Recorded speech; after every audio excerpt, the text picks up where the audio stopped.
Amen. And then po ay sa 1 Timothy chapter number 5. Now, bigyan ko lang po yung konting context ng pag-usap ng 1 Timothy chapter 5 para at least maintindihan po ninyo yung gusto ko pong ipakita po sa inyo this afternoon, this morning or itong tanghali po ito.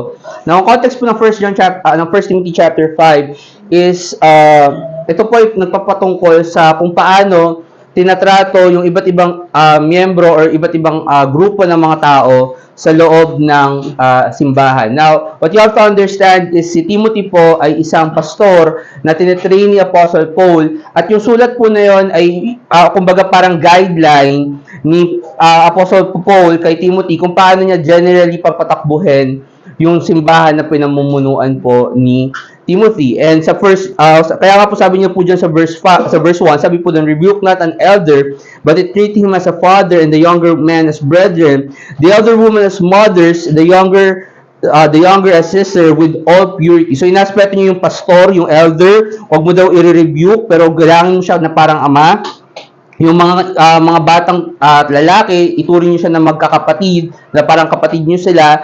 Yung mga elder woman as mothers and so on and so forth. Now, it boils down that dun sa 1 Timothy chapter 5 na actually ang pinag-usapan niya po ay dalawa dun sa grupo po na in-enumerate niya. So, in-enumerate niya yung pastor, in-enumerate niya yung younger men, yung mothers, at saka yung younger women. Pero pinag-usapan niya in general is yung number one, yung mga balo, yung mga widows. So nagbigay siya doon ng kategorya kung paano or kung kailan dapat isupport ng church yung mga balo na babae, okay? And the reason why is because of the fact na obviously dahil may persecution during those times na yung mga asawang lalaki madalas namamatay at naiiwan yung mga asawang babae na walang source of income. So dapat alam ni Timothy kung paano susuportahan ng church itong mga tao na to, na mga babae na may mga anak na walang asawa, okay, dahil namatay yung kanilang mga asawa. So yun yung pinag-uusapan niya from verses 3 or verses 3 hanggang verse 16. So binigay niya kung ano yung mga categories and things like that. Now that's not the purpose of the sermon this afternoon, kaya hindi ko po muna pag-uusapan yung verse na yan. Pero yun po yung sinasabi niya. Kung ano yung content yan, ibig sabihin yun dapat yung mga babae na susuportahan ng church. Okay? Now ibig sabihin nun, merong mga miyembro sa loob ng simbahan na inuutos ng Bible na kailangan natin i-support financially. Okay? And the reason why I'm saying this is because what you have to understand is ang church po ay isang organization na kailangan po ng finances para mag-operate kasi meron pong specific na mga tao na inuutos ang Bible na kailangan din silang suportahan. Okay? Eh ang question, saan mo kukunin yung pera? Di syempre dun sa mandate din naman ng Diyos, which is the tithes and the offering. Okay? And here's the thing, okay, hindi sa Verity Baptist, and even ako personally, hindi po ako madalas na nagpe-preach about tithes. I seldom brought it up sa mga preaching, but tithes is a biblical thing. Tinuturo po siya ng Bible, at ang turo po ng Bible is 10%. Okay? Nasa inyo yan kung i-apply ninyo or hindi. Pero ang tinuturo ng Bible is that we should pay the tithes 10%, wala na pong labis. Ngayon, kung gusto nyo magbigay ng sobra, nasa inyo na yon. Pero hindi po totoo yung sinasabi nila na kailangan nyo magbigay ng first fruits ninyo, na yung unang sweldo ninyo kailangan buo na ibigay ninyo sa church or something like that. Ang commandment ng Bible is 10% at yun yung gagamitin para masuportahan din naman, number one, yung ministry and yung mga tao na sinasabi ng Bible na kailangan suportahan financially. Now, isa po doon, sabi ng Bible, is syempre yung mga balo. Okay?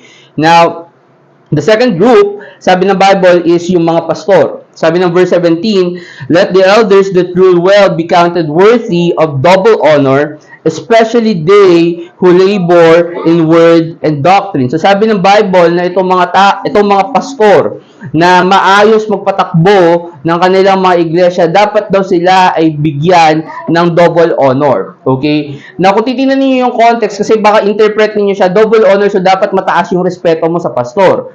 Pero yung context kasi nga is about money, kasi sabi dun sa verse 18, for the scripture saith, thou shalt not muzzle the ox that treadeth out the corn, and the laborer is worthy of his reward. Kung ayaw nyo pong maniwala sa akin, hindi po tayo pupunta doon kasi hindi naman po ito yung pinaka-context o pinag-uusapan ng pag-usapan po natin yung araw, I just want you to get the context of the chapter.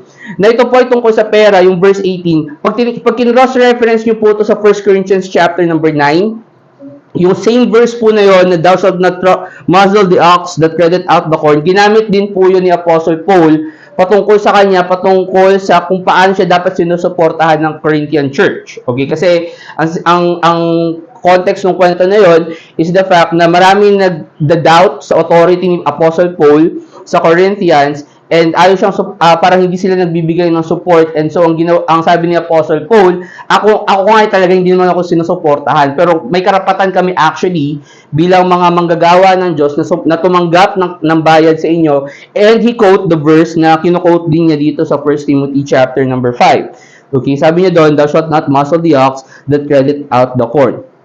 So verse 19, against an elder receive not an accusation, but before 2 or 3 witnesses, them that sin before all, them that sin rebuke before all, that others also may fear. I charge thee before God and the Lord Jesus Christ and the elect angels, that thou observe these things without preferring one before another, doing nothing by partiality. Then, sabi niya sa verse 22, ito po yung gusto ko pag-usapan natin. Sabi po doon, lay hands suddenly on no man, neither be partaker of other man's sin, keep thyself pure. Now, yung term po dyan, na lay hands, ang ibig sabihin po niyan ay ordination. Okay? Ibig sabihin, ino-ordain or tinatalaga siya, okay, or tinatalaga yung tao na yon sa ministry. Okay? Napunta po kayo ng Acts chapter number 13. Acts chapter number 13. Gusto ko lang pong bigyan kayo ng context na ang pag-ordain po or ang pag-appoint ng isang tao para sa gawain ng Diyos ay biblical. Okay? Hindi po ito isang seremonya na okay lang na wag na nating gawin. Okay? Kapag ikaw ay i-appoint sa isang ministry, okay, kailangan na i-ordain ka. At yung pag-ordain po, specifically tinuturo ng Bible na kailangan maglilay hands sa'yo yung mag-ordain sa'yo. Okay? And the reason why this is important is, I don't know kung nakapunta na po kayo sa isang ordination service. And ako honestly, hindi pa po ako naka-attend ng isang ordination service sa Bible Baptist or something like that. Pero ang sabi nila at ang kwento nila sa Bible Baptist is kapag kayo daw i-ordain ng Bible Bap is meron mo ng quiz B. Okay. So, bago ka nila i-ordain, ang gagawin nila sa'yo is pauupuin ka nila sa harap, and may panel of pastors na supposed to be presbytery, okay? Natatanungin ka ng kung ano-ano klaseng doktrina at kung ano yung pinaniniwalaan mo sa certain na doktrina na ganito, ganyan, bago ka nila i-ordain, okay? And yung pag-ordain nila, actually, I don't know kung nag-lay hand sila or something like that, pero meron akong isang account na sa dati naming church, naging pastor, yung pastor ngayon, pero never ko nakita before siya pastor na inordain siya as in naglay hand suddenly, naglay hand sa kanya yung pastor before. Okay? So, basta na lang siyang tinawag na, ito na, simula sa araw na to, si brother ganito, siya na ang pastor ninyo. Okay? Parang ganun yung nangyari. Okay? And what I'm saying is the fact na ang biblical principle is that you are going to choose a person na sa tingin mo ay qualified para mag-lead ng ministry at kailangan sa harap ng congregation, siya ay iyong ililay hands. Okay? Nasa Acts chapter 13 kayo, bigyan ko kayo ng isang event sa Bible kung saan inordain actually si Apostle Paul. Tingnan niyo po sa Acts chapter 13. Look at verse number 1. Sabi po doon, now there were in the church that was at Antioch certain prophets and teachers, as Barnabas and Simeon, that was called Niger, and Lucius of Cyrene and Manaen, which were brought up with Herod the Tetrarch and Saul. So ito po mga tao na to, they are considered as leaders ng unang church in Antioch. Okay, so meron pong choices doon si Barnabas, si Simeon, si Lucius, si Manaen, and si Apostle Paul. Siya po yung Saul po doon sa bandang dulo. And sabi po doon sa verse 2, and they ministered to the Lord and fasted, and the Holy Ghost said, separate me Barnabas and Saul for the work whereunto I have called them. And when they had fasted and prayed and laid their hands, so pansinin niyo po yun, na even na even though yung banal na espiritu na yung nagsabi sa kanila na itong dalawang to pinili ko, si Barnabas at si Saul, para sa trabaho na gusto kong ipagawa sa kanila. Sabi ng Bible, yung grupo na yon, right, na sinabi, they laid hands kay Barnabas and Saul on them.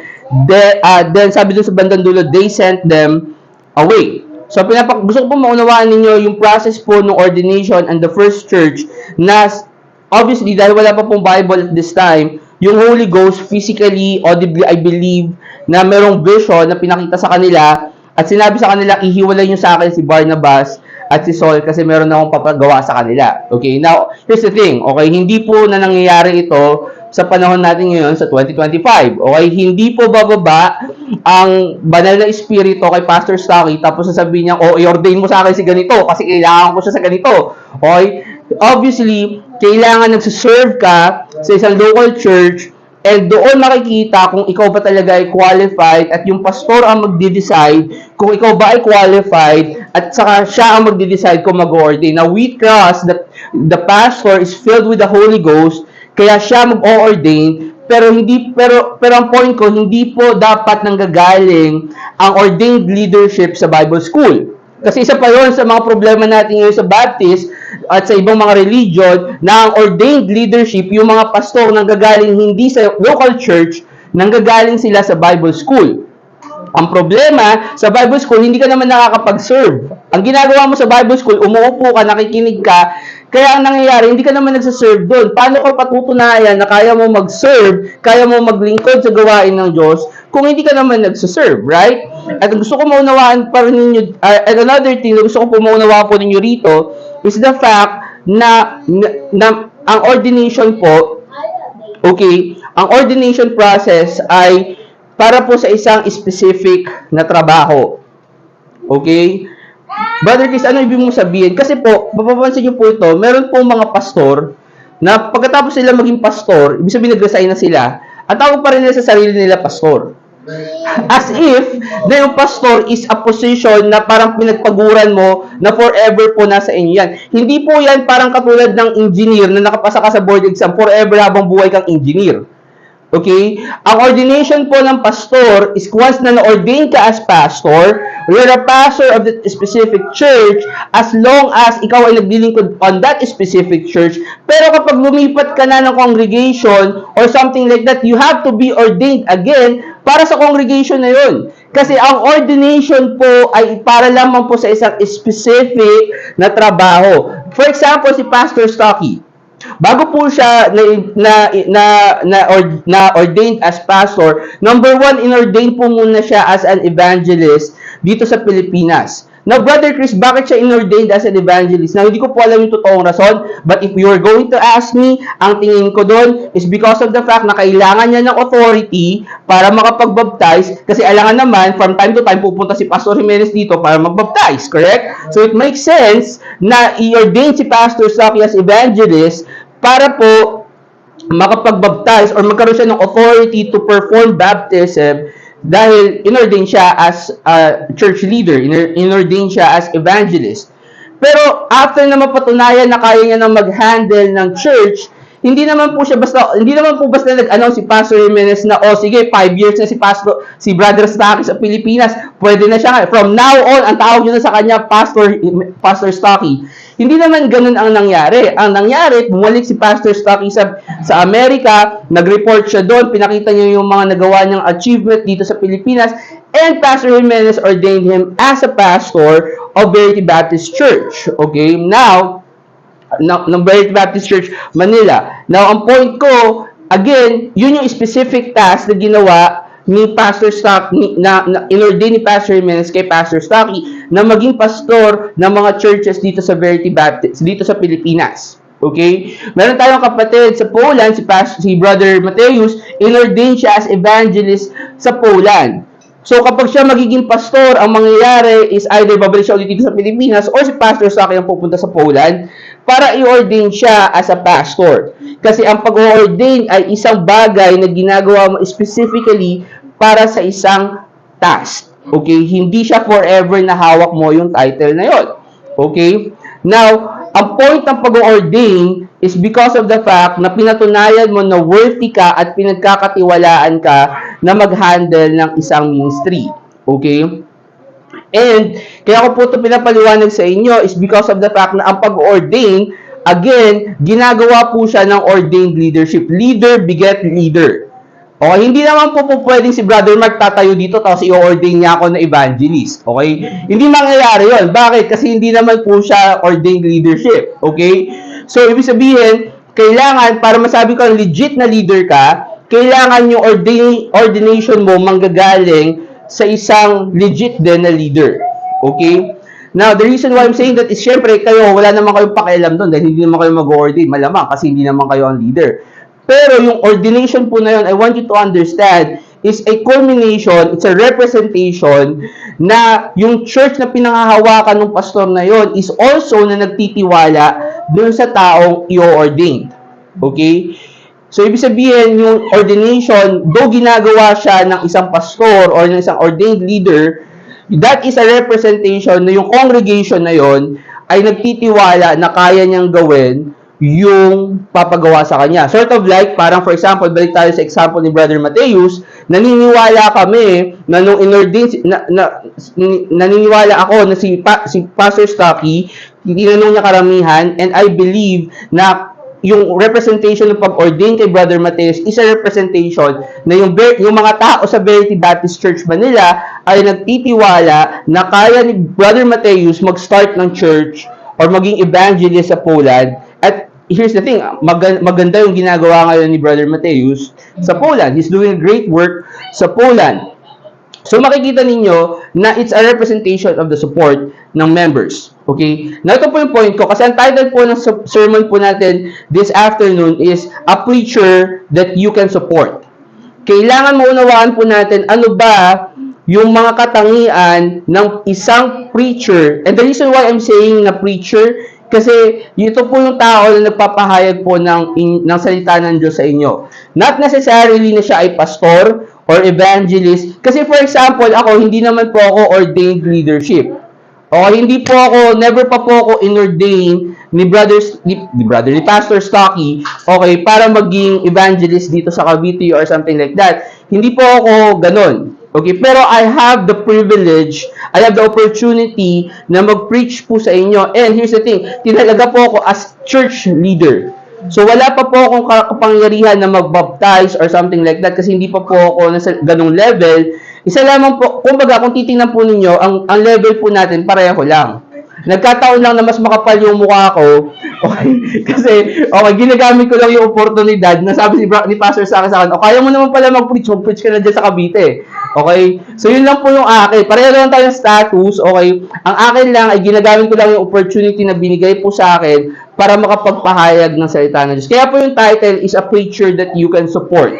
Kasi hindi po lahat ng nagpipreach is pastor or ordained minister, pero may mga tao po na nagpipreach at ang gusto po maunawaan ninyo is paano ba kayo pipili ng tao na pag nakita niyo siya sa TV or sa YouTube or something like that, so, dapat ma-identify niyo, ito bang tao na to kailangan, pwede ko ba siyang suportahan? Pwede ba ako mag-get back sa mensahe na kanyang sinasabi? Ito ba ay tamang tao na dapat kong suportahan? Na gusto ko lang punta po ng Joshua chapter 1. Joshua chapter number 1.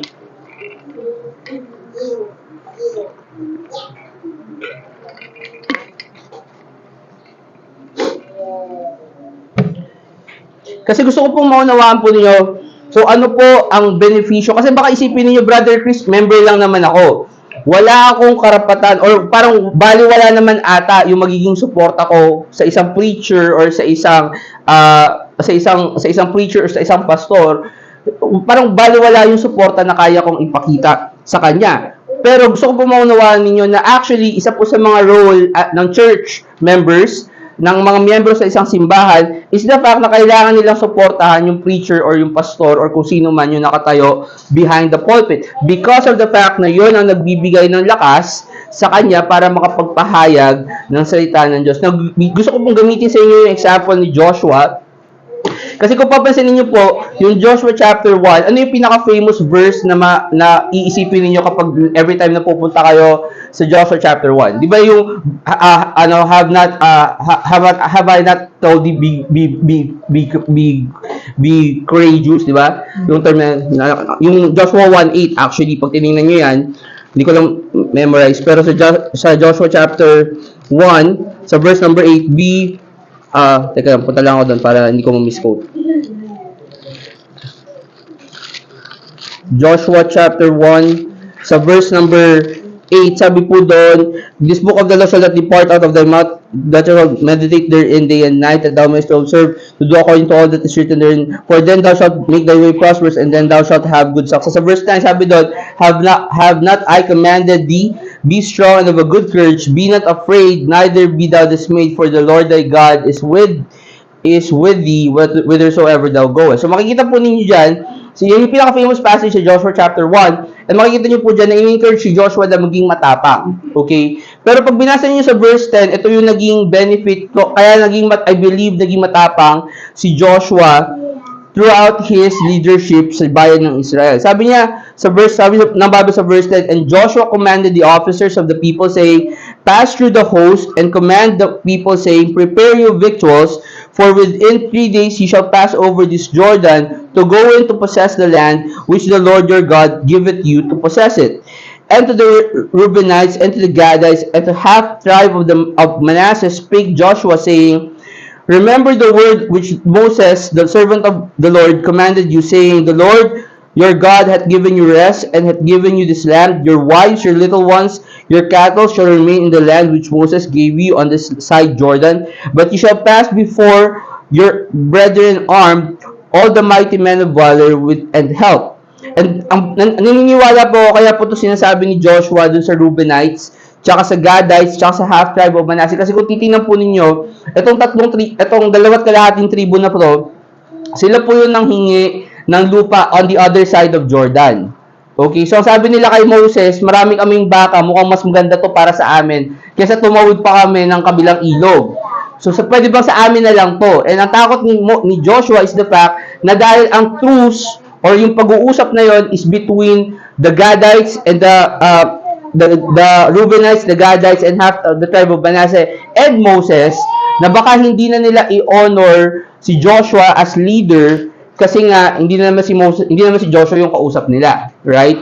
Pero kaya sinasabi niya yon. Pero pag tinignan niyo po yung sa verse number 16, ito po yung sagot nila, verse 16. And they answered Joshua, saying, all that thou commandest us, we will do, and whithersoever thou sendest us, we will go, according as we hearkened unto Moses in all things, so will we hearken unto thee. Only the Lord thy God be with thee, as he was with Moses. Whatsoever he be that rebel against thy commandment, and will not hearken unto thy words in all that thou commandest him, he shall be put to death. Only be strong and of a good courage. So pinapakita po doon is nag-verify or nag-assure ng commitment yung mga Reubenites, Gadites, and half the tribe of Manasseh kay Joshua, and I believe that gave Joshua enough courage para po magpatuloy na maging leader ng bayan po ng Israel, and he achieved a lot. So makikita po ninyo na at here's the thing, I don't think na binayaran ng mga Reubenites at Gadites at half tribe of Manasseh si Joshua. Okay, what I'm saying is, kahit na sabihin nyo sa akin, brother, please, wala naman akong ibibigay sa yung financial. Here's the thing, I agree, part of pagsusupport ang financial, pero it's not the whole package. Hindi mo, pwede ka mag-support pwede ka magbigay ng pera as a support, pero hindi lang po yun yung buong package na pwede ninyong ibigay. Okay? Like in this story, makikita po natin, hindi sila nagbigay ng pera, pero they gave their support, their service kay Joshua, and I believe na ito po ang naging dahilan kung bakit si Joshua ay naging matagumpay sa kanya pong pamumuno. Napunta po kayo ng Titus chapter 1. Titus chapter number 1. So, ang unang point na gusto ko po ipakita sa inyo is the fact na ang pastor or ang preacher na dapat po ninyong suportahan ay dapat, number one, biblically qualified ayon sa salita ng Diyos. Okay? Now, again, kung siya po ay isang katulad ko na hindi naman po ako ordained leader or something like that, well, necessarily wala naman talagang direct qualification unless dapat mabuting Kristiyano ka or something like that. Okay? Pero obviously, yung ibang ordained position, meron siyang mga qualifications.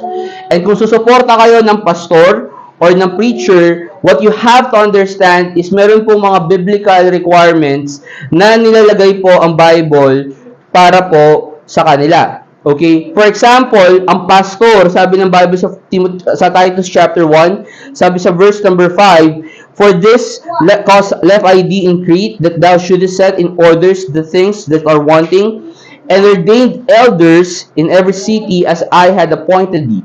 So gusto ko po maunawaan ninyo, kaya ko po pinapakita sa inyo itong passage na to is because of the fact na sa panahon ni Titus, okay, meron na pong pangangailangan para po sa mga pastor na magkaroon sa iba't ibang lugar. Okay, sabi niya doon, sabi ni Paul kay Titus, that thou shouldest set in orders the things that are wanting. Ibig sabihin, meron ng pangangailangan para sa mga magagandang churches nung panahon na yon ni Titus. Okay, at hindi po natin basta-basta po pwedeng sabihin na, o sige, dahil kailangan natin ng church sa ganitong lugar, o ikaw, Brother Joshua, ikaw pumunta ka na doon kahit hindi ka pa ordained or kahit hindi ka pa ready or something like that. Okay? Ang sinasabi po, gusto ko maunawaan nyo is, even though there's a need, hindi po pwede na basta na lang natin baliwalain yung kwalifikasyon na nakapatang po dito sa Bible. Kasi sa context ng Titus, well, kahit na merong pangangailangan sa ibang mga syudad o sa maraming mga syudad, sabi ni Apostle Paul, ito yung mga katangian ng mga pastor or ng mga elders na kailangan mong i-appoint. Sabi sa verse 6, "If any be blameless, the husband of one wife, having faithful children, not accused of riot or unruly. For a bishop must be blameless as the steward of God, not self-willed, not soon angry, not given to wine, no striker, not given to filthy lucre, but a lover of hospitality, a lover of good men, sober, just, holy, temperate." And ito po mga to ay ang qualifications po ng bishop. Now, hindi po natin to iisa-isahin ngayong araw na to, kasi hindi naman po ito yung scope ng sermon po natin. But I want you to understand na meron po mga necessary na mga bagay na kailangan po ma-meet ang isang tao bago siya maging pastor. Okay? Now, bakit kailangan nyo siyang suportahan? So, Brother Chris, etong listahan pa lang naman na to, mukha ng magaling yung tao. Kasi di ba parang high standard yung maging kang blameless, yung maging kang not self-willed, not soon angry. Mataas yung standard na yun. In fact, sa verse 9, mas mataas yung standard kasi sabi doon, holding fast the faithful word as he had been taught.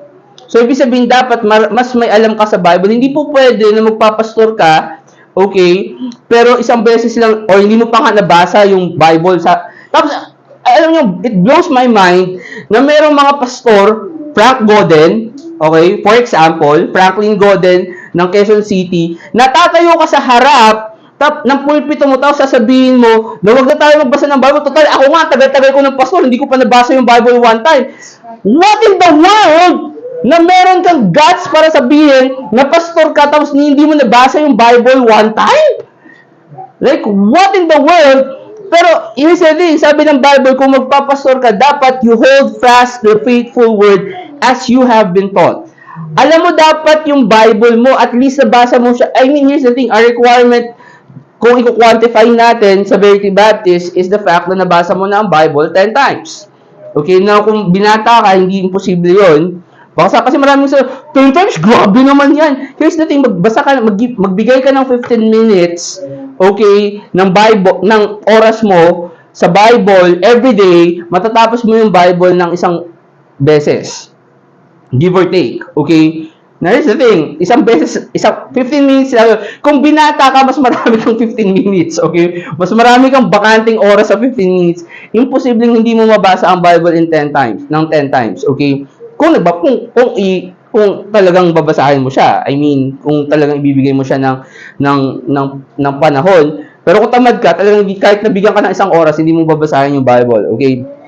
Now, ano purpose? Bakit kailangan alam mo yung Bible? Sabi doon, that he may be able to, by sound doctrine, both to exhort and to convince the sayers, for there are many unruly and vain talkers and deceivers, especially they of the circumcision. The reason why, bakit kailangan ng pastor na alam niya ang salita ng Diyos, kasi sabi doon, kailangan sa pamamagitan ng mabubuting katuruan, sound doctrine, number one, kailangan niya ma-exhort yung mga kapatiran. Kasi kung ang pastor, malalaman niyo naman po yan sa pastor or sa preacher, kung wala siyang alam sa Bible, kung hindi naman po siya marunong, here's the thing, kasi dati ang sinasabi natin, ang pastor, ang preaching nila, one verse lang, tapos puro kwento, di ba? Natuto na po sila ngayon. Okay, alam niyo yung ginagawa nila, marami na silang verse. Okay, pero binabasa lang nila, hindi nila pinapaliwanag. Okay, kasi hindi naman nila alam kung paano ipaliwanag. Okay, so, here's the thing, kapag marami ng verse pero binabasa lang at wala kang nakukuha dun sa paliwanag nila, ibig sabihin po, you're not being exhorted. Kasi hindi nila alam yung salita po ng Diyos. Okay? Kasi yung trabaho nila mag-exhort. Mag-exhort sa pamamagitan po ng salita po ng Diyos, hindi po sa pamamagitan ng kwento nila or something like that, okay? Kasi pwede mo naman gawin yun kahit wala salita ng Diyos. Pero ang sabi ng Bible, you have to hold fast the faithful word so that by sound doctrine, makapag-exhort ka. And number two, sabi doon to convince the gainsayers. Para makonvince mo daw itong mga tao na ayaw maniwala, na nangungutya sa salita ng Diyos, para ikaw mismo kaya mo patunayan from the Bible kung ano yung tama at mapahiya mo sila or makumbinsi mo sila at least.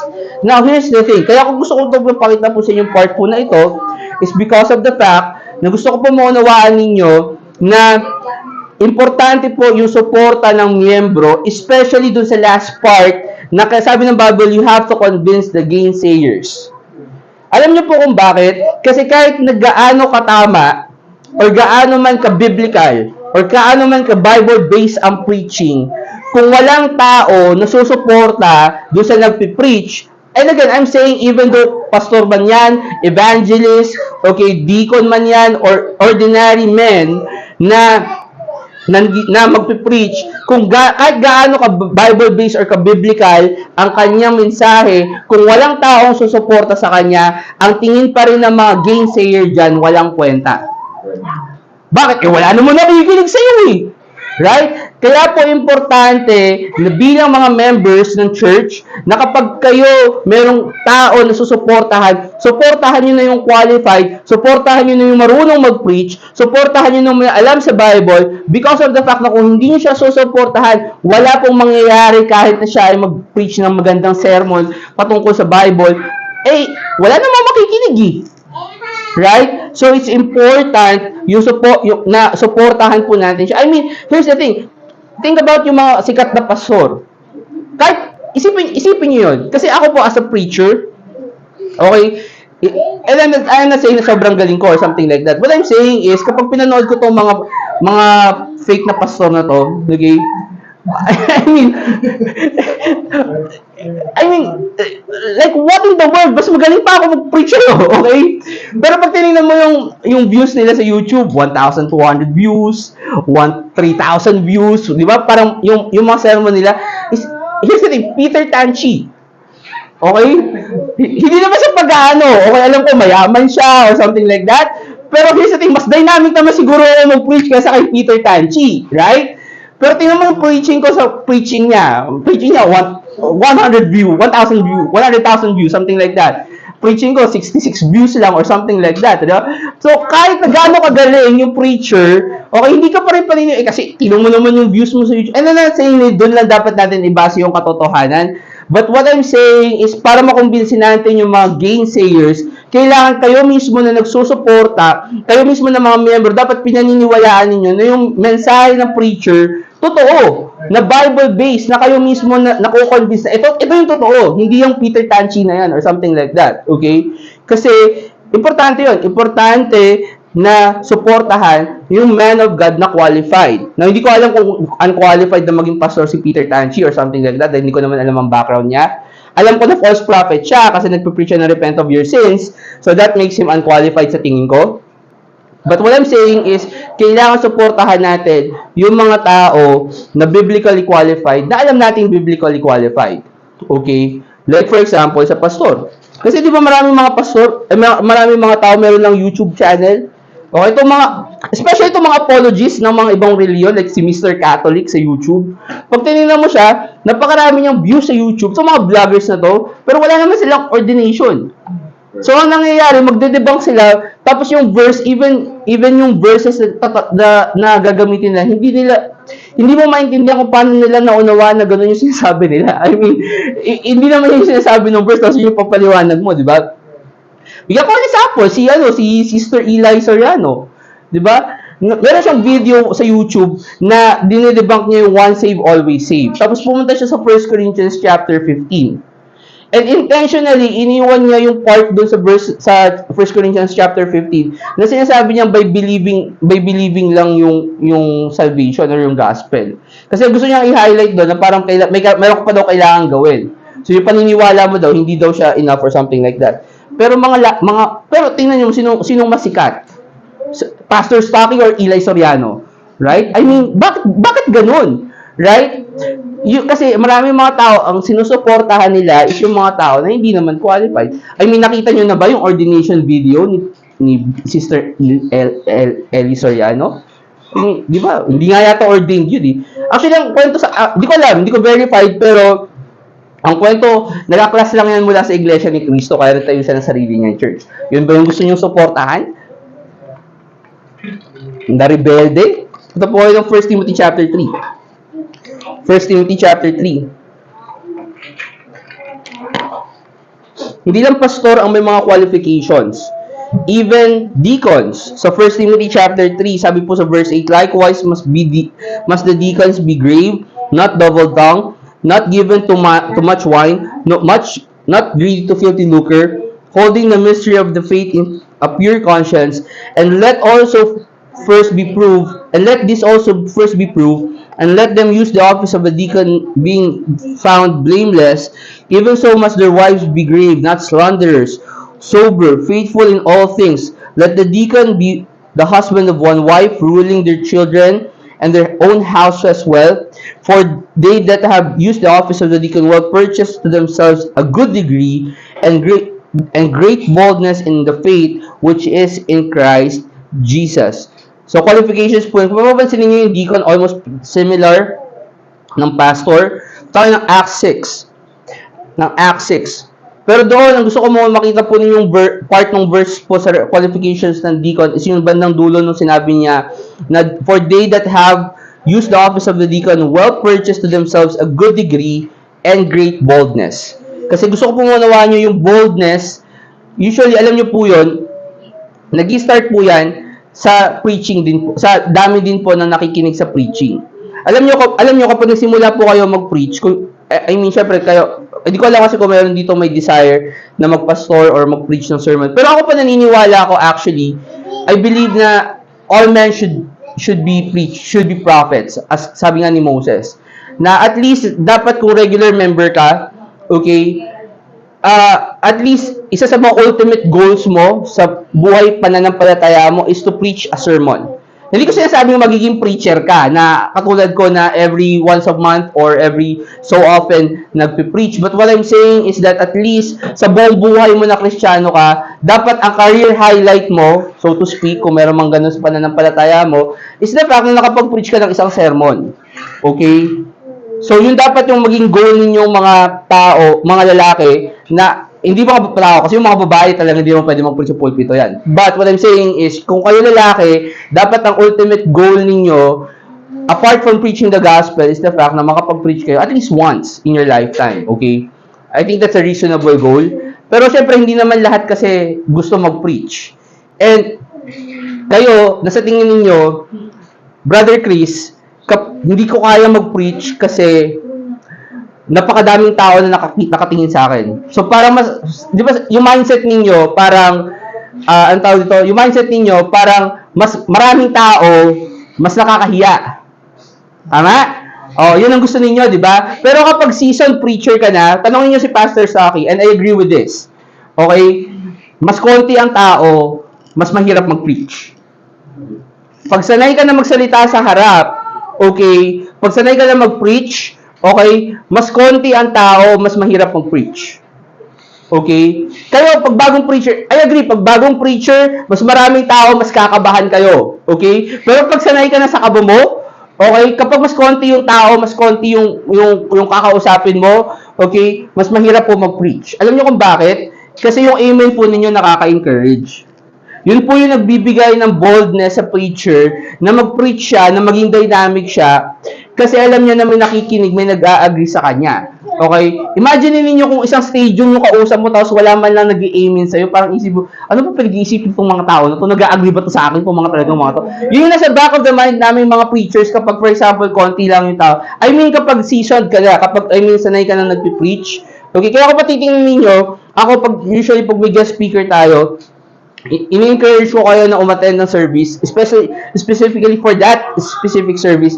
Kasi alam ko na kapag seasoned preacher siya, mahirap po mag-preach ng kukonti lang ang tao. Okay? Kaya, importante po yung boldness na, yung boldness po ng preacher, importante po dun, kasama po dun yun sa support ninyo. Yung pagpunta po ninyo dito is isang encouragement po. Totoo po yun po. Sinasabi po namin na nagpapasalamat kami kasi nakapunta po kayo rito. It's because of the fact na mahirap po kasi mag-preach kapag seasoned preacher ka na isa lang. Imagine mo si Zeki lang tsaka si PB. Di ba ganito dapat. Di ba parang ang hirap naman nun? Di ba na dalawang bata lang yung kausap mo diyan para ka parang ang hirap na, sa akin, personally po, mahirap po talagang gawin yun kapag kayo. One time nangyari po yan nung nasa Bicol yung karamihan. Ang ina-expect ko ng mga 10 na siguro yung a-attend sa midweek service kasi yung karamihan nasa Bicol. So medyo mahirap po mag-preach kapag, pero hindi naman nangyari. I mean, parang konti pa rin sila with the regular, pero medyo mahirap po talaga mag-preach kapag kukonti lang. Pag kayo dito, konti lang tayo dito. Hindi ko alam kung napapansin niyo pero mahirap po mag-preach kapag konti lang po tayo. Okay. Punta tayo ng Acts 6. Nasa Acts 6 na po ba yun? Acts chapter 6. Okay. So, merong qualifications sa pastor, may qualifications sa deacon. Even for an evangelist, may qualification po. Now, sa Acts 6, makikita po natin yung 7 deacons. And sabi po dun sa verse number 1, Acts 6 verse 1, and in those days, when the number of the disciples was multiplied, there arose a murmuring of the Grecians against the Hebrews, because their widows were neglected in the daily ministration.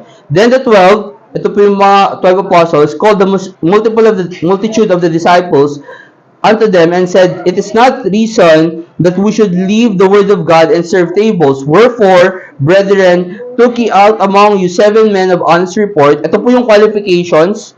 Honest report, full of the Holy Ghost and wisdom, whom we may appoint over this business. So ito po yung original deacons ng first church po sa Jerusalem. Pero gusto ko po maunawaan nyo, kaya ko po siya sinasabi sa inyo na these are qualifications of an evangelist. Kasi doon po sa verse number 5, if you would look sa verse number 5, nilista po dyan yung 7. Sabi po doon, and the saying pleased the whole multitude, and they chose Stephen, a man full of faith and of the Holy Ghost, and Philip, and Prochorus, and Nicanor, and Timon, and Parmenas, and Nicholas, the proselyte of Antioch. And makikita nyo po doon kasama si Philip.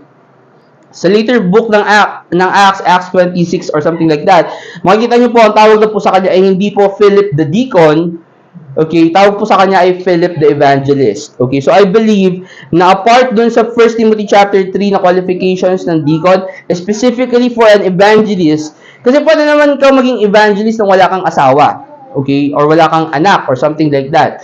Okay, pero obviously, sa akin, ang tingin ko, if you're going to be an evangelist of a church, okay, at least dapat, kasi parang yun yung training ground mo papunta into pastor.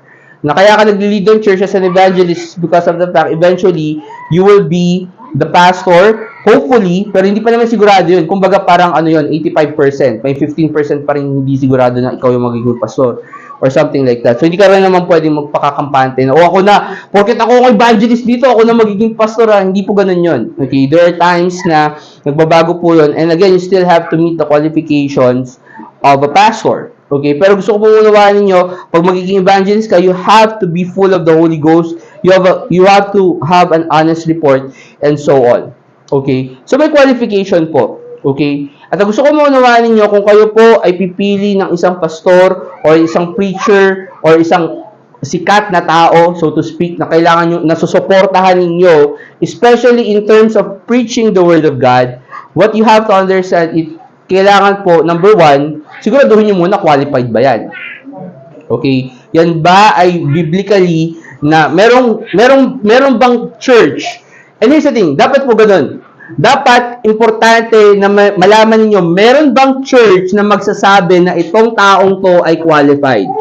Hindi po Bible school kasi Bible school automatic yan pagkatapos mo ng 4 years pastor ka kasi graduate ka ng Bible school. Okay? Hindi po yun sinasabi ko meron bang church na magpapatunay na itong tao na to na nagpe-preach ay totoo sa na-qualified. Okay? Hindi lang yung sinasabi niya na ako qualified ako. Kasi madali lang naman yun madaling magbuhat ng bangko.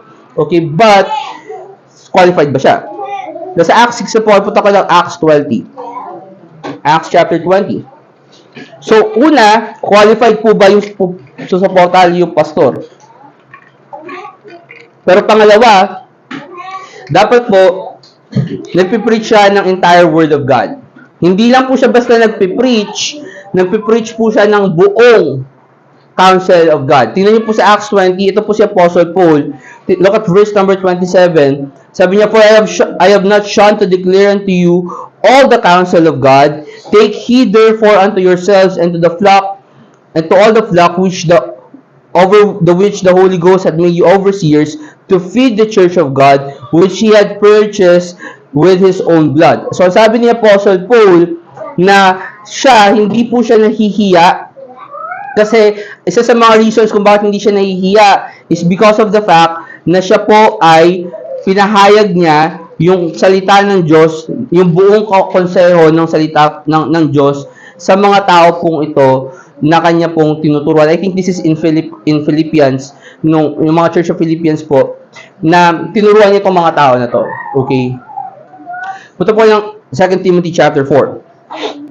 So, isa sa mga purposes para po siya maging credible is the fact na kailangan tinuturo mo yung buong counsel ng Diyos sa'yo. In fact, command po ito sa Bible. Sabi ng Bible sa 2 Timothy chapter 4, sabi sa verse number 2, sabi po ng preach the word, be instant in season, out of season, reprove, rebuke, exhort, with all long suffering and doctrine, for the time will come that when they will not endure sound doctrine, but after their own lust shall they heap to themselves teachers having itching ears. Now, ang command ng Bible is the fact kay Timothy, again, sabi niya po, this is the second letter of Paul to Timothy, na si Timothy, ang kailangan niyang gawin is to preach the word. Ipahayag niya yung buong salita, and even sabi niya, be it instant in season, even kapag ito ay napapanahon, or even hindi ito napapanahon.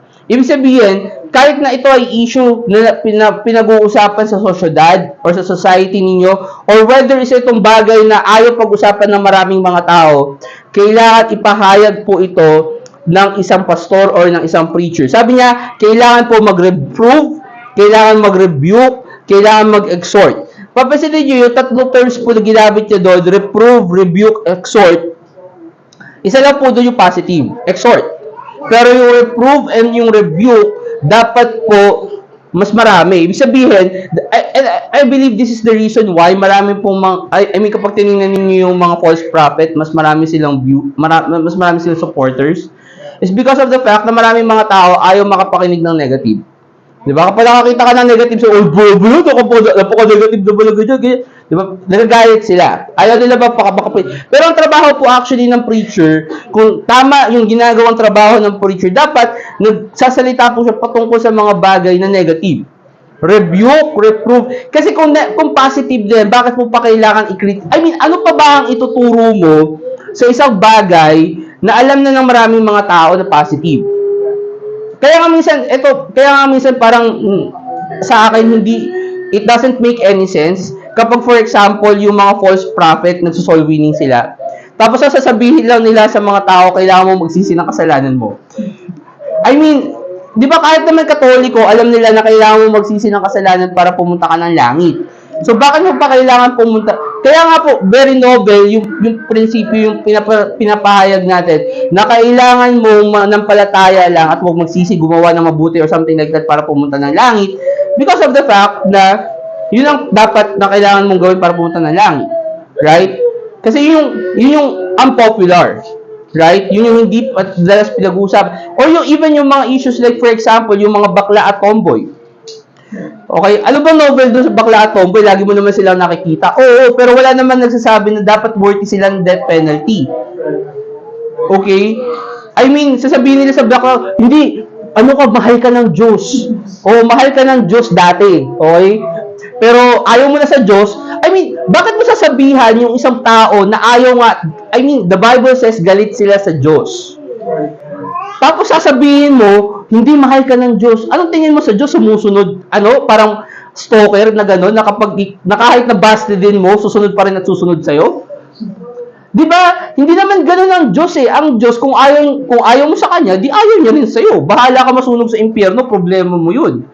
Right? And I'm not saying na walang mercy o walang awa ang Diyos, but what I'm saying is hindi po ganoon yung pinoportray nila sa tao, ng mga tao patungkol sa Diyos. Kasi ang akala nila sa Diyos puro mercy, mercy, mercy lang. Eh, ang problema, hindi na po ganoon dapat ang pinag-uusapan natin. Kasi lumalaki po yung issue patungkol sa mga bakla at tomboy. At wala pong nagsasabi, I mean, at least sa mainstream media, na ang karapatang pag-usap po sa kanila is death penalty. Na dapat kung ikaw ay nahuhuli na gumagawa ng kasalanan na yon, dapat automatic arrestuhin ka at dapat ang parusa na dapat na ipataw sa iyo ay kamatayan. Okay? So yun po yung tinuturo ba? Bakit siya novel? Bakit siya unpopular? Kasi hindi daw po yung pinag-uusapan ng maraming mga tao. It's not something na kailangan, or for example, ganito na lang. Okay, bakit na kung ikaw, for example, fornication, di ba? Bakit napakadami sa Pilipinas na nagfo-fornicate? Bakit? Kasi po, hindi naman pinapahayag na kapag ikaw fornicator, okay, na mas malala ka pa sa prostitute. And here's the thing, marami pong magagalit sa akin kapag sinabi ko na kapag ikaw na sumisiping ka sa isang tao na hindi mo naman asawa, mas malala ka pa sa prostitute. I mean, bakit? Kasi yung prostitute, ginagawa niya yung para sa pera. At least yung pinagkakakitaan niya. Ikaw, pumupunta kayo sa kung saan man kayo pumupunta, ginagawa niyo yung bagay na hindi niyo dapat ginagawa, na wala naman kayong relasyon dahil hindi naman kayo mag-asawa, tapos hindi ka pa kumita ng pera, like, what in the world? Pero hindi kasi yun yung pinapahayag ng maraming mga tao ngayon. So, I mean, pero tingnan mo yung mga tao na hindi nagpapahayag nung mensahe na yon, sila pa yung maraming views. Sila pa yung sinusuportahan ng mga tao. Bakit? Kasi hindi po yun yung normal. Punta ko yun ng Isaiah chapter 30. Isaiah chapter 30. O katulad yan, maingay sila. O di ba? Nakaka-distract po kapag mag-preach ng what I mean is, kapag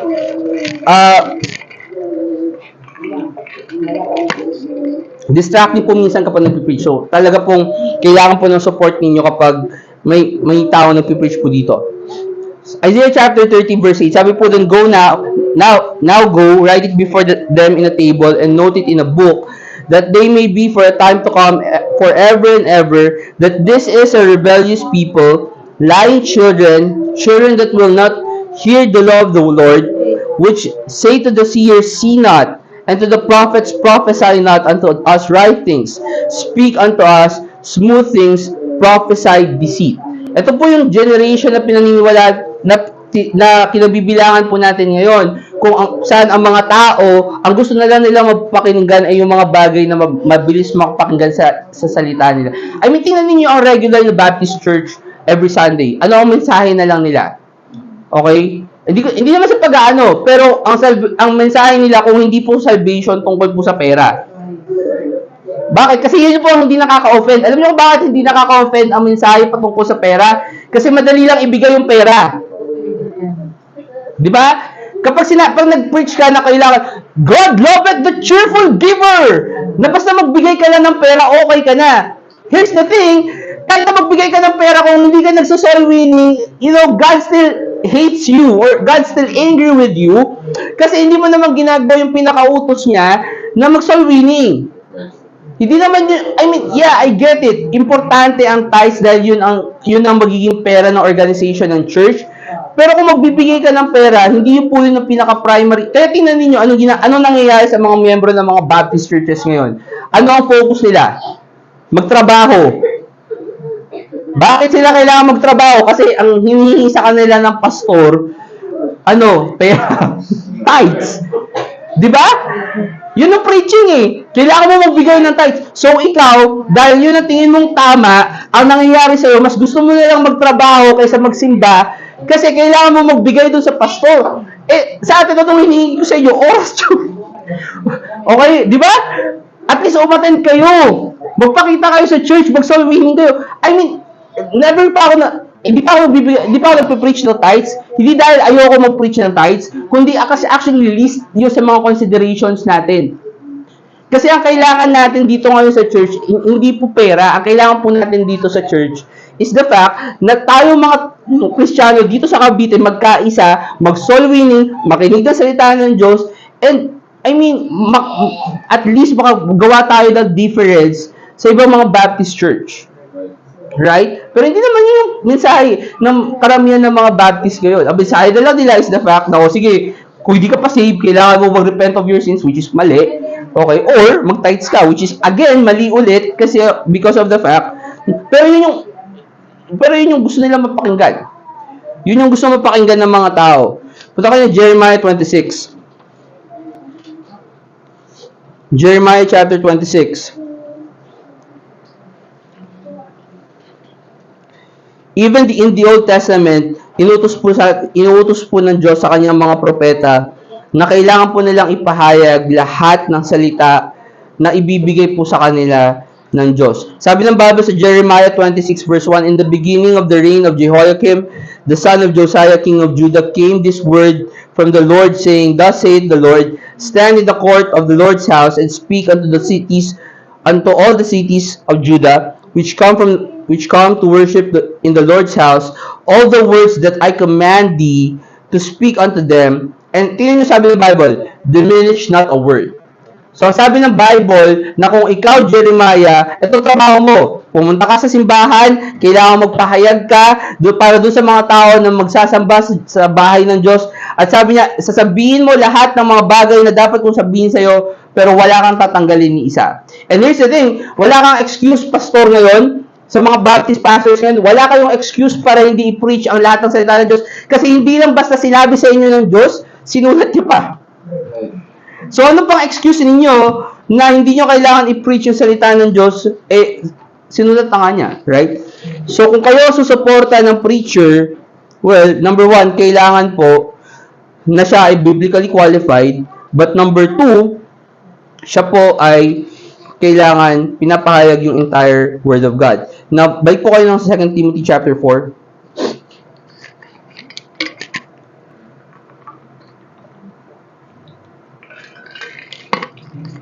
2 Timothy chapter 4.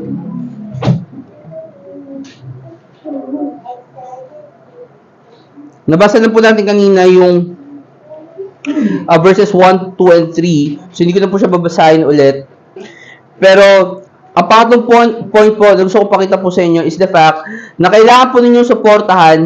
And here's the thing, hindi po ito one or the other. Okay? Kung pipili po, ito po ay checklist. Okay? Na kung susuporta kayo ng pastor or ng preacher or somebody like that or ng church leader, dapat itong mga bagay na to, given po ito. Wala po itong excuse na, teka lang, magaling naman siya mag-preach, pero hindi siya qualified. Okay?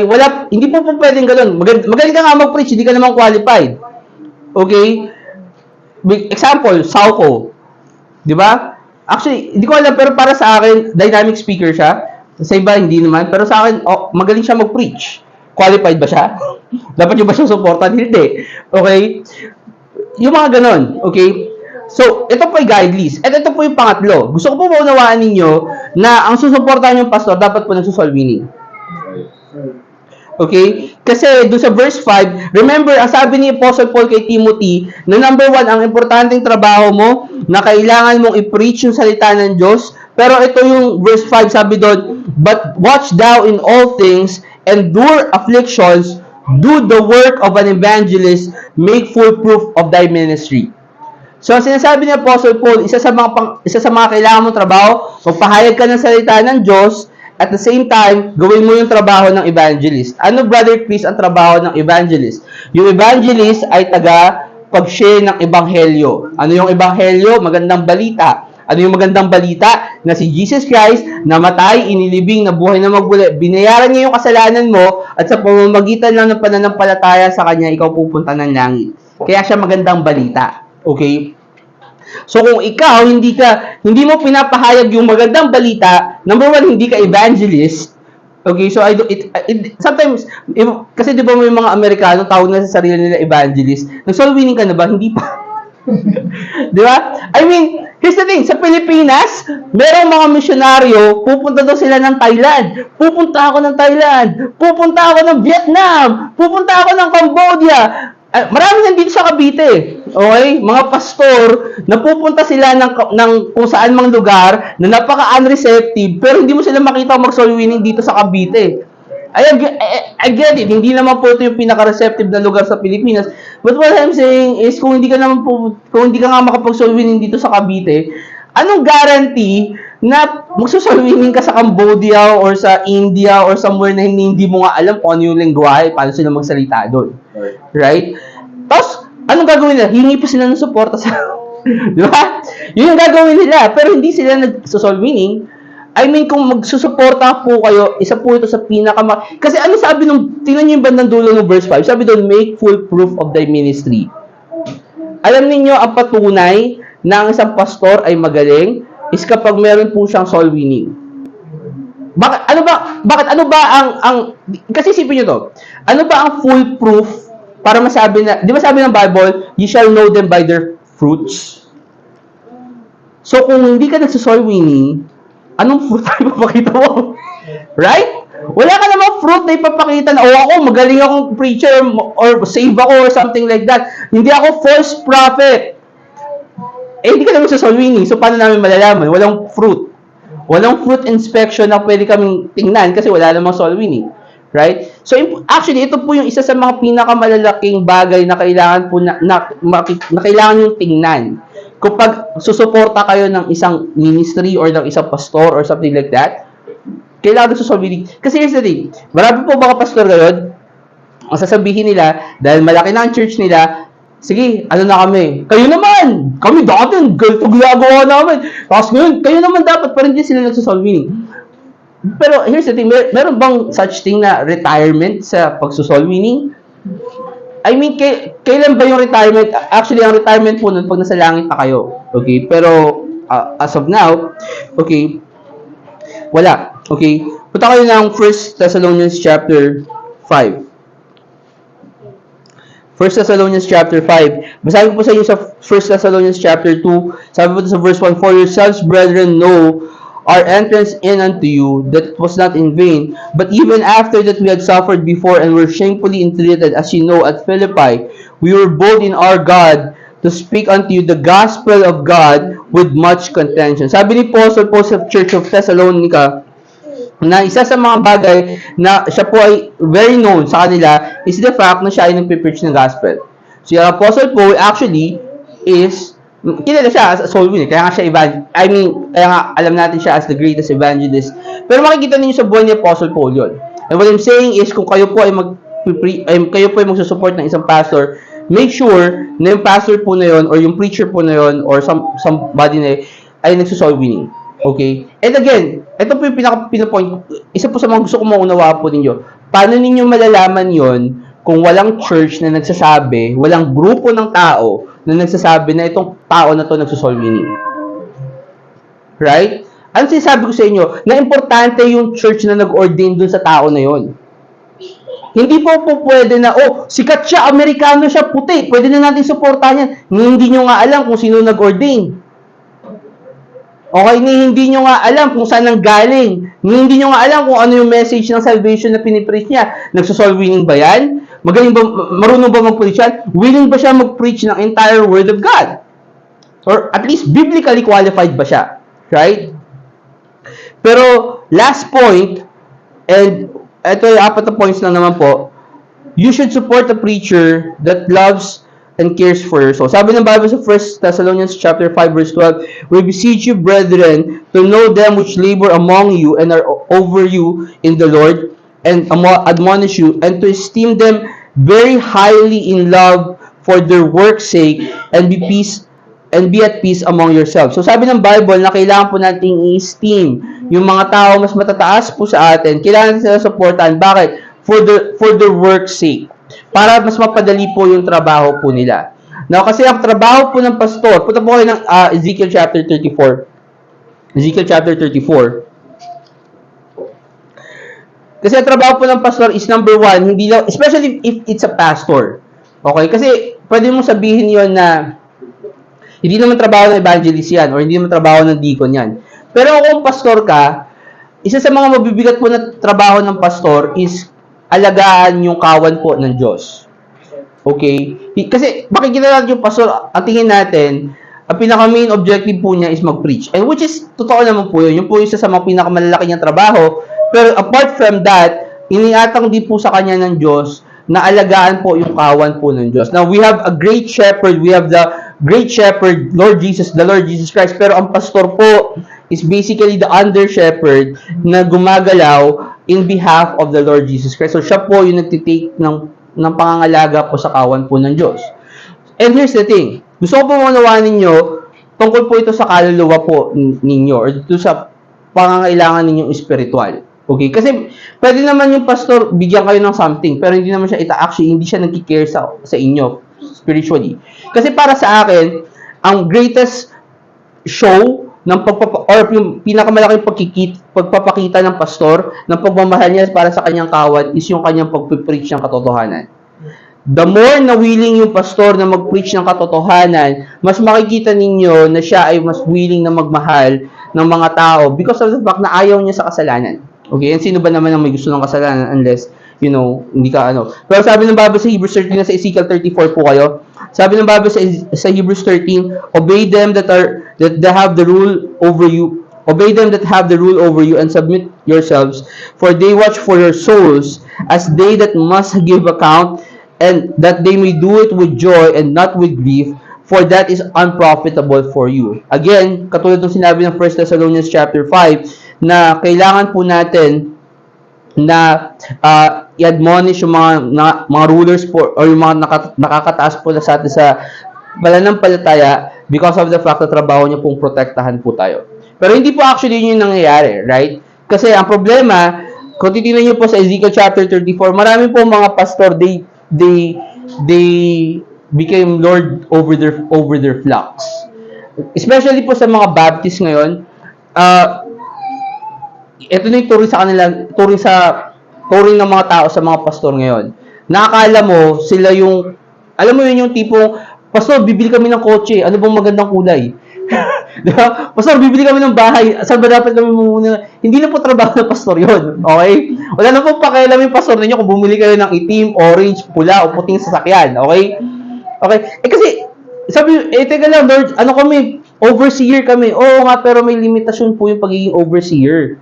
Okay? Kasi yung iba po, bigyan ko kayo ng example, okay? Nung kami po kinasal ng asawa ko po, ni Sister Lisa, kasi di ba meron kaming trouble nung pastor namin before. Tapos nung ikakasal na po kami, yung kaibigan po namin, yung mga kaibigan po namin doon sa church na yon, ayaw po papuntahin ng pastor sa kasal namin. Tapos sinasabi niya sa akin, kailangan i-magnify ko yung aking posisyon bilang pastor. Paano mo i-magnify yung posisyon mo kung pagbabawalan mo silang pumunta sa kasal ng kaibigan nila? Right? And they are serving na para bang sila na yung Diyos nung kawan. Teka lang, hindi ka naman Diyos, ikaw yung pastor ng kawan. Okay? Pero maraming mga pastor, yun po yung tingin sa kanila. Tingnan niyo po sa Ezekiel chapter 34 verse 1. Sabi po doon, the Lord And the word of the Lord came unto me, saying, Son of man, prophesy against the shepherds of Israel. Prophesy and say unto them, Thus saith the Lord God unto the shepherds, Woe be to the shepherds of Israel that do feed themselves. Shepherds should not the shepherds feed the flocks? Ye eat the fat, ye clothe you with the wool, ye kill them that are fed, but ye feed not the flock. So sinasabi ni Apostle ng Diyos kay Ezekiel is the fact na dapat sabihan mo tong mga pastor na to na sila ay kumakain lang patungkol sa kanilang mga kawan. Kasi ito po yung kadalasan na nangyayari. Number one, nagiging silang Diyos. Meron pa po akong pastor na nakita. Hindi ko na po sasabihin yung pangalan kasi sikat to, congressman sa Manila. Okay? Nakapakinig ako na isang preaching niya. Ang sabi niya, church, bumili na ako ng hearing aid. Bayaran nyo na lang, regalo nyo na sa akin yun, ha? Like what? Bumili ka ng sige, pagpalagay na natin, nabibingi ka na, kailangan mo ng hearing aid. Pero, bakit ka kailangan bumili agad tapos sabihin mo sa church, bayaran niyo, regalo niyo na sa akin yun, ha? Teka. Responsibilidad pa ba namin yung hearing aid mo? I mean, okay lang yun. I'm not saying here's the thing. Kapag may medical expenses ang pastor, hindi po pasamang tumulong ang church.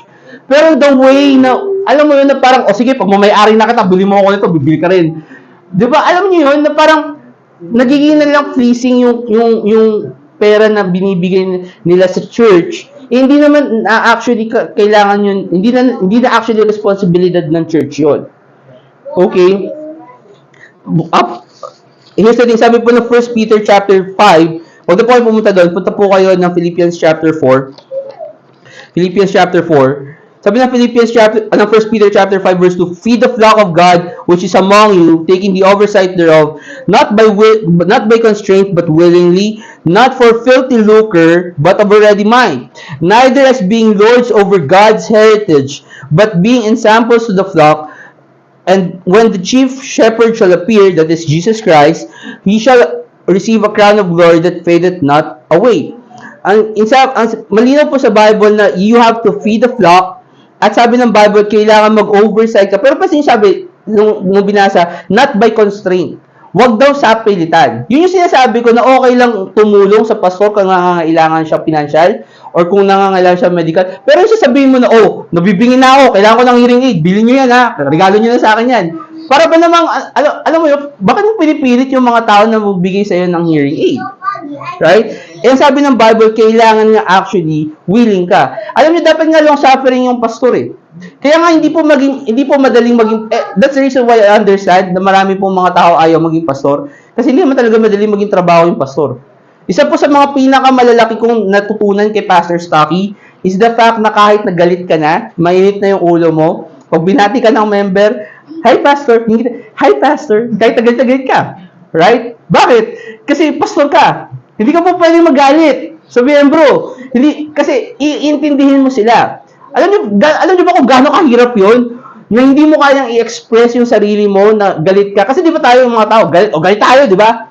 Pero kung pastor ka, hindi mo naman basta-basta pwedeng gawin yun. Pwede mo gawin sa pulpit yun.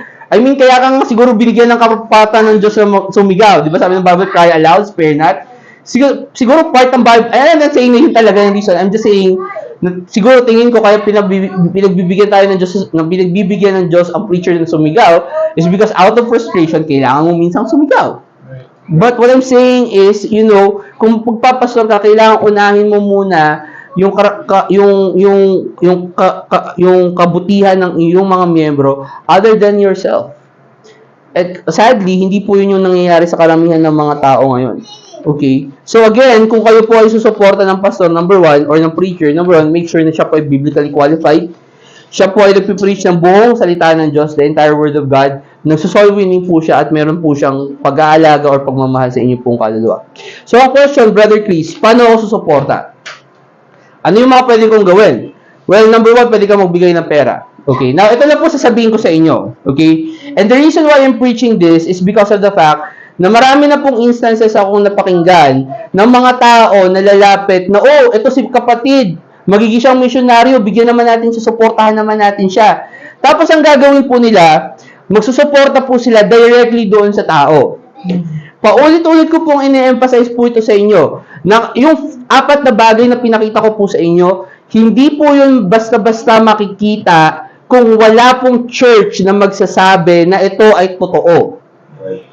Hindi mo pwedeng sabihin na biblically qualified ka kung wala namang church na nagsabi na qualified ka. Hindi mo po pwedeng sabihin na nag-preach ako ng buong salita ng Diyos kung wala namang church na nagsasabi o wala namang church na doon ka nag-preach for a long time na alam nilang kaya mong i-preach at wala kang takot na mag-preach ng kahit na anong subject patungkol sa Bible. Wala namang magsasabi, wala namang makakaalam na nagsosoul winning ka unless alam ng mga miyembro sa loob ng church na soul winner ka talaga. Right?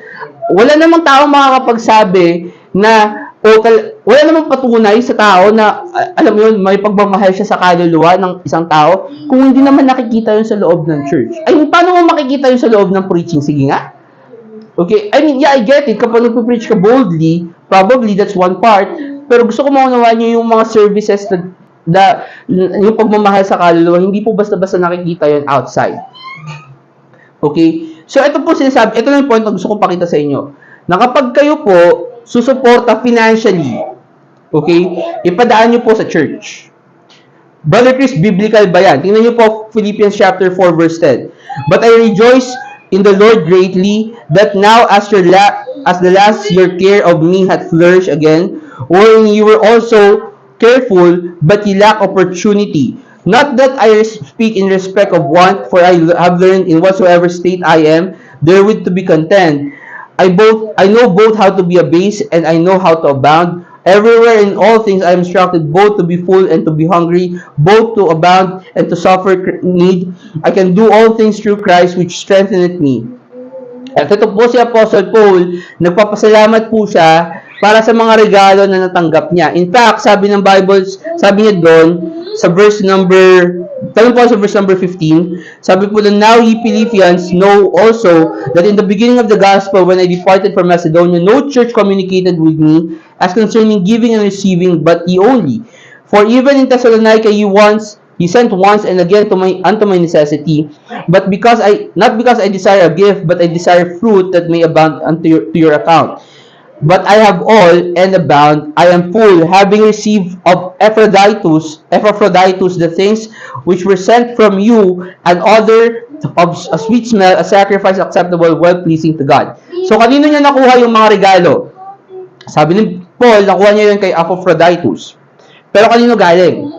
Sa Church of Philippians, of the Philippians. So, ito makikita ko sa inyo, gusto ko makita ninyo, na even Paul, tumanggap siya ng mga donations. Tumanggap siya ng mga regalo. Pero yung regalo na yon, hindi po directly ibinigay kay Paul ng mga members. Ang ginawa nila, pinadaan nila sa church, tapos yung church pinadala sa Epaphroditus, tapos si Epaphroditus nagbigay kay Paul. Okay? So ito po yung gusto ko maunawaan ninyo, para hindi po sayang yung pera ninyo, na hindi po siya napupunta sa wala lang, kung susuporta po kayo financially sa isang preacher, sa isang pastor, padaanin niyo po siya sa church. Hindi ko po sinasabi na kailangan, puro na ba sa church, puro na sa... Number one, hindi nyo naman po talaga kailangan magbigay sa misyonaryo kasi ang kailangan nyo lang na ibigay sa Diyos is yung tithes ninyo. Okay? Wala na ibang requirement ang Diyos sa inyo financially, tithes. Now, here's the thing, hindi po pinagbabawal ng Diyos na mag-over kayo ng tithes, pero sinasabi ng Bible, ang required lang sa inyo tithes, 10%. Nasa sa inyo na po yan kung magsusupport kayo. And what I'm saying is kung magsusupport kayo beyond the tithes, syempre sayang naman yun. Imagine niyo yung pera na nalulustay, kung hindi naman proper yung channel, para hindi po siya masayang, give it to the church. Wag po kayo magbibigay. And here's the thing, sinasabi ko na po siya, kahit sabihin nyo pang mabuting tao yan. Okay? Kasi alam nyo po, kung mabuting tao yan, alam niya sasabihin niya, pag tinanong siya, Brad, saan ko ba pwedeng i-send sa'yo yung support ko? Ang sasabihin niya, i-send nyo po sa church ko. Kung totoo mabait na tao yan, ha? Pero kung sasabihin niya sa'yo, hindi bro, ito number ko, Gcash, automatic po, sayang po yung padala ninyo. Sinasabi ko na po sa'yo, kahit pamukha siyang mabait na tao, okay? Kasi walang church na magpapatunay na totoo yung mga sinasabi niya. I'm just saying na we should start giving accountability to people na hindi po pwede na basta meron kang YouTube, may camera ka, may mukha kang pulpito at magaling ka mag-preach, okay lang na manghingi ka kahit kanino. Ang pera na ginagamit dapat sa gawain ng Diyos, dapat nanggagaling sa church, binibigay ng mga miyembro either by tithes or by donations. Again, ang requirement lang sa inyo ng Diyos ay tithes, 10%. Hindi na kayo kailangan magbigay kung kani-kanino pa.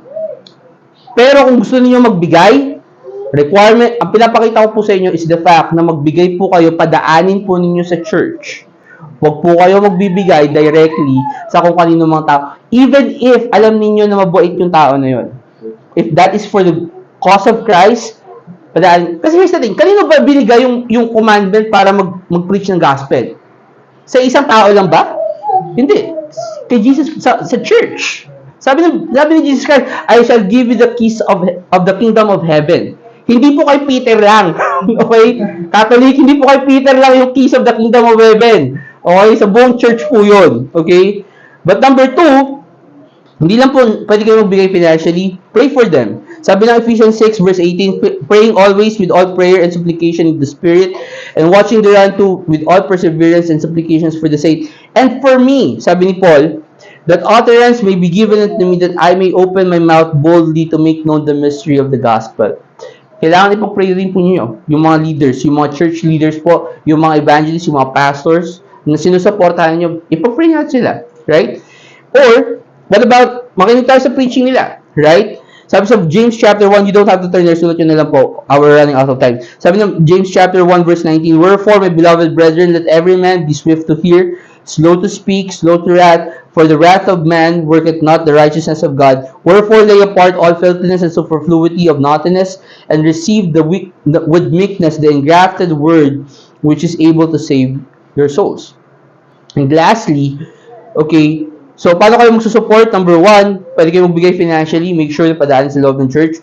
Pwede nyo silang ipag-pray. Pwede nyo, kung magsusupport kayo, pwede kayo makinig ng preaching nila. I mean, dapat makinig kayo ng preaching nila. And number 4, ito po yung tingin ko pinaka-importante. Kung meron kayong church or pastor or preacher na gustong suportahan, serve alongside with them. Sabi ng Philippians chapter 1 verse 3, I thank my God upon every remembrance of you, making always in every prayer of mine for you, all making requests with joy, for your fellowship in the gospel from the first day until now. Si Paul nagpapasalamat siya sa mga tao sa Philippi, na from the first day na nagkakilala sila, they were already serving together sa gospel. And here's the thing, okay, kasi malaki pong sa tingin ninyo, mas malaki yung naitutulong. Kung ang tingin ninyo, kasi ito yung mindset ng tao, di ba? Kaya sila nang bibigay sa misyon, kasi akala nila yung misyon, yung pera na binibigay nila sa misyon, mas malayo yung mararating. Ito po ang perspective ko niyan. Okay?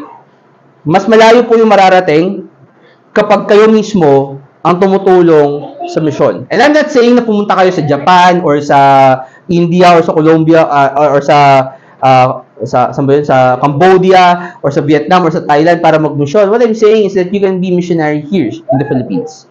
Na kayo po mismo ang nagpipreach ng gospel kasi yun po mismo ang susi para mismo ma-encourage yung leader na mag-serve sa Diyos. Even Pastor Saki will say this. Maririnig niyo po ito sa sermon na mahirap po na sa kanya. Kaya po siya na-encourage na mag-serve sa Panginoon is because of the fact that Verity Baptist Manila is full of people that are soul winners. Kasi mahirap po, alam niyo po ang kagandahan sa soul winning, na mahirap po kasing maging tamad. 'Di ba? Kapag nakikita, and here's the thing, mahirap maging tamad kapag nakikita mo yung mga kasama mo masipag, pero kapag nakikita mo yung mga kasama mo tamad din, madali ding maging tamad. I mean, isipin po ninyo, dati sa church namin, and si Brother Gilbert makakapag-attest po nito, mahirap pang soul winning. Alam niyo kung bakit? Kasi out of 100 people sa loob ng church, 10 lang yung nagso-soul winning every Saturday. Mahirap. Alam niyo kung bakit madali sa Verity Baptist Church na mag-soul winning? Alam niyo kung bakit? Kasi out of 70 people, 58 yung nag-soul winning. Okay? So, para ba lang kapag hindi ka nag-soul winning nung hapon na yun, parang ang dami mong na-miss. Na, ano ba yung nangyari? Bakit hindi ko yata alam yun? Ganyan. Kasi hindi ka sumama sa soul winning, right? So para mas mahirap pa tuloy maging tamad. And yung sinasabi ko, mahirap maging tamad kapag yung mga kasama mo masipag. Pero kapag yung mga kasama mo tamad din, madali din po maging tamad. O mahirap din po maging masipag. So, sana nagabayan kayo nung listener. And again, gusto ko pumunawa nyo, hindi po yun separate. Checklist po yun na dapat ninyong sundan. Ito ba ang pastor na dapat kong suportahan? Let's pray. Dear Heavenly Father, Lord, maraming salamat pa sa araw pong to. We hope, Lord, na ito pong guidelines po na nakita po namin from your word ay maging gabay po namin sa kung sino po, Panginoon, ang susuportahan po namin sa ministry. We believe, Lord God, na ito po ay isang team effort na ang pastor or ang tao na pipiliin po ninyo na mag-lead po sa amin ay gagabay po sa amin. Pero kailangan po namin din siyang suportahan, Panginoon. And sa pagsuporta po namin, tingnan po namin sana, Panginoon, yung tao nito kung siya po ay qualified sa inyong pong harapan. Kung siya po, Panginoon, ay nagpipreach ng salita ng Diyos, kung siya ay nagsusolve winning, kung siya po ba ay may care or may pangangalaga, Panginoon, sa aming pong mga kaluluwa, Panginoon. Kaya nga po, Panginoon, mag-guide po sa amin. Bless niyo po, Panginoon, Verity Baptist Church Cavite, Panginoon. Ganyan po ang mga ministries ng Verity Baptist Church, yung Pampanga, yung Manila, Panginoon, yung Laguna, Panginoon, and all the plans, Panginoon, ng aming pong pastors na si Pastor Saki. Kayo nga rin po, Panginoon, mag-bless, Panginoon. Patawad sa amin po mga kasalanan, Christ in my pray. Amen.